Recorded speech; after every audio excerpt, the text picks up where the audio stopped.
여러분, 대한민국 부동산 불패의 신화가 드디어 종지부를 찍으려 합니다. 강남은 안전하다, 서울 상급지는 우상향한다는 믿음이 지금 거대한 해일 앞에 모래성처럼 흔들리고 있습니다. 오늘 부동산 정보TV는 그동안 누구도 선뜻 꺼내지 못했던 불편한 진실을 폭로하려 합니다. 바로 삼성, LG, 롯데 등 대한민국을 지탱하던 대기업들의 유례없는 구조조정 칼바람이 부동산 시장의 최후의 보루인 서울 상급지를 어떻게 무너뜨리고 있는지 그 실체를 낱낱이 파헤칩니다. 지금 경제 현장에서는 제2의 IMF라는 말이 더 이상 과장이 아닙니다. 롯데케미칼의 희망퇴직을 시작으로 LG디스플레이, 삼성전자 일부 부문까지 구조조정의 칼날이 미치고 있습니다. 이것은 단순한 일자리 문제가 아닙니다. 대한민국에서 가장 구매력이 높은 고소득 화이트칼라 계층이 무너지고 있다는 뜻입니다. 저희 취재진이 조사한 바에 따르면 강남과 마용성에 거주하며 고액 연봉을 받던 이들이 실직의 위기에 내몰리면서 부동산 시장의 수요층 자체가 증발하고 있습니다. 계좌 녹음 현상, 즉 물가 상승으로 돈의 가치는 떨어지는데 자산 가격은 폭락하는 재앙이 시작되었습니다. 강남역 인근의 화려한 빌딩 숲 뒤편에는 소리 없는 비명이 가득합니다. 대기업 고소득자들이 감당하던 수십억 대의 주택담보대출, 이제는 그 이자를 낼 동력이 사라졌습니다. 설마 강남 집값이 떨어지겠어? 라고 하던 이들도 이제는 급매물을 내놓으며 탈출구를 찾고 있습니다. 하지만 시장에는 살 사람이 없습니다. 금리는 5%대를 유지하고 있고 대출 규제는 여전히 숨통을 조이고 있기 때문입니다. 이것이 바로 부동산 시장 최후의 날 시나리오의 서막입니다.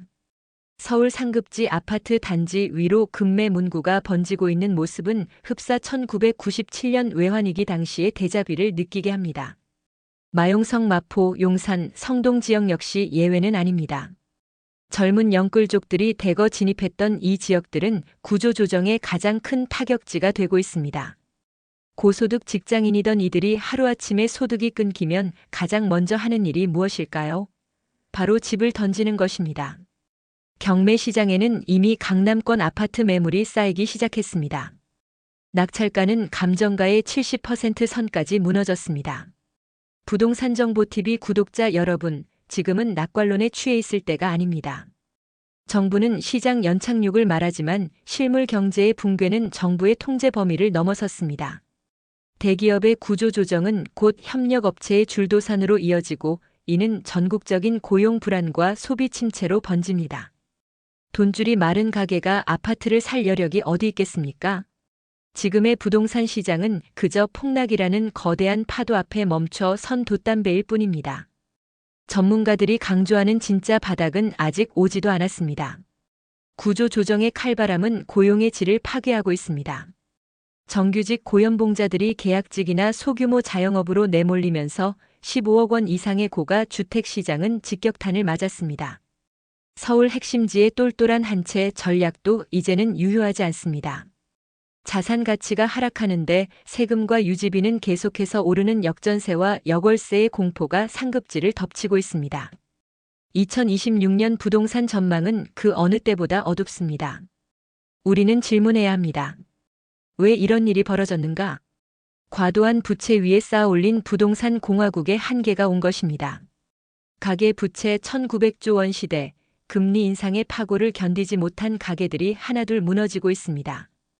특히 대기업 구조조정은 그 무너짐의 속도를 가속화하는 기폭제 역할을 하고 있습니다. 고소득층이 무너지면 하위계층은 말할 것도 없습니다. 부동산 시장의 양극화가 아닌 동반 추락의 시기가 도래한 것입니다. 여러분, 지금 당장 여러분의 자산 포트폴리오를 점검하십시오. 거주하고 있는 집 외에 무리하게 늘린 갭투자 매물이 있다면 손실을 보더라도 지금이 마지막 탈출 기회일지 모릅니다. 버티면 오른다는 말은 고용이 안정적이고 금리가 낮을 때나 통하는 이야기입니다. 지금은 생존이 우선입니다. 현금을 확보하고 빚을 줄이며 최악의 시나리오에 대비해야 합니다. 부동산 정보TV는 여러분에게 희망 고문을 하지 않겠습니다. 오직 차가운 현실만을 전달하겠습니다. 이번 구조조정 사태의 특징은 전문직과 관리직이 타겟이라는 점입니다. 이는 서울 상급지 주택 수요의 핵심 엔진이 꺼졌음을 의미합니다. 엔진이 꺼진 비행기가 공중에 떠 있을 수 있습니까? 결국 추락할 수밖에 없습니다. 그 추락의 끝이 어디일지 2008년 금융위기 당시보다 더 깊은 침체가 올 가능성이 큽니다. 서울의 아파트 가격이 30% 이상 빠져도 이상하지 않은 상황입니다.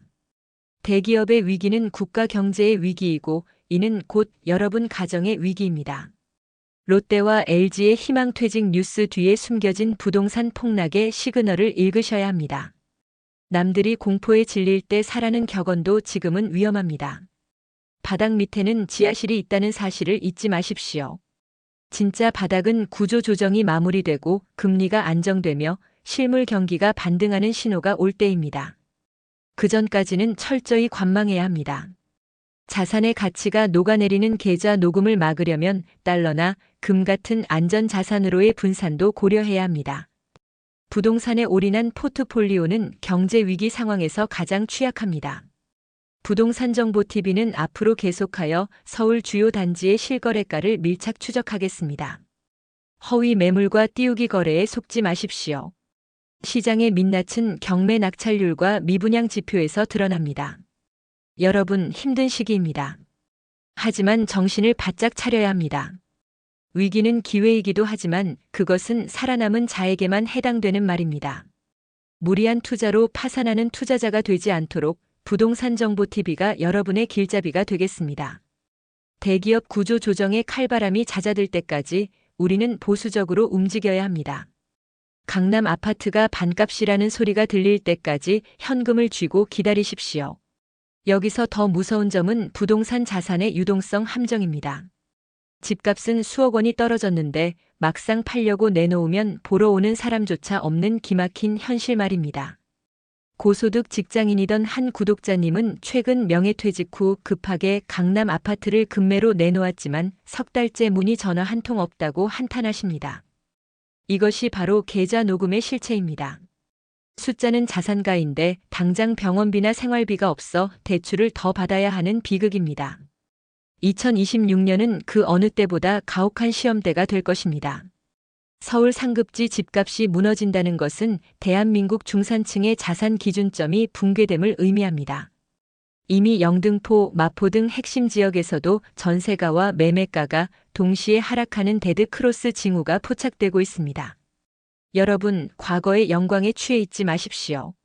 집은 매수하는 것이 아니라 생활하는 곳이라는 본질로 돌아가야 할 때입니다. 대출 원리금 상환액이 가처분 소득의 40%를 넘었다면 그것은 이미 경고등이 켜진 것입니다. 대기업들도 현금을 쌓아두기 위해 자산을 매각하는데 하물며 개인은 오죽해야 하겠습니까? 지금은 공격보다 수비가 100배는 중요한 시점입니다. 주식이나 코인, 부동산으로 한탕을 노리기보다는 내 손의 현찰을 어떻게 지킬지 고민하십시오. 상급지 아파트 단지 상가들을 한번 가보십시오. 공실이 늘어나고 임대문의 딱지가 붙은 곳이 속출하고 있습니다. 이는 그 지역 거주자들의 가계 경제가 한계에 봉착했다는 명확한 신호입니다. 부동산정보TV는 앞으로도 현장의 목소리를 가감없이 전달하겠습니다. 수천 명의 대기업 퇴직자들이 쏟아져 나오는 2026년 상반기 부동산 시장은 유례없는 공급 폭탄이 아닌 매물 폭탄을 맞이하게 될 것입니다. 1997년 IMF 때를 복기해보면 위기는 항상 괜찮다는 안심 속에 도둑처럼 찾아왔습니다. 지금 정부가 말하는 연착륙 시나리오는 대기업 고용 안정을 전제로 합니다. 하지만 그 전제가 무너졌습니다. 이제는 각자 도생의 전략을 구체적으로 세워야 합니다. 부채 다이어트는 오늘 당장 시작하십시오. 고정 지출을 줄이고 비상금을 확보하는 것만이 이 파고를 넘는 유일한 방법입니다. 평생 일궈온 집 한 채가 여러분의 노후를 지켜줄 거라는 맹신은 위험합니다. 자산 가치는 시장 상황에 따라 언제든 변할 수 있습니다.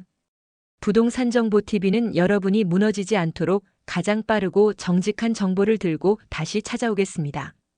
깨어있는 자만이 살아남고 준비된 자만이 다시 올 기회를 잡을 수 있습니다. 오늘 방송이 여러분의 재무적 안전을 지키는 작은 경고등이 되었기를 바랍니다. 시청해 주셔서 감사합니다.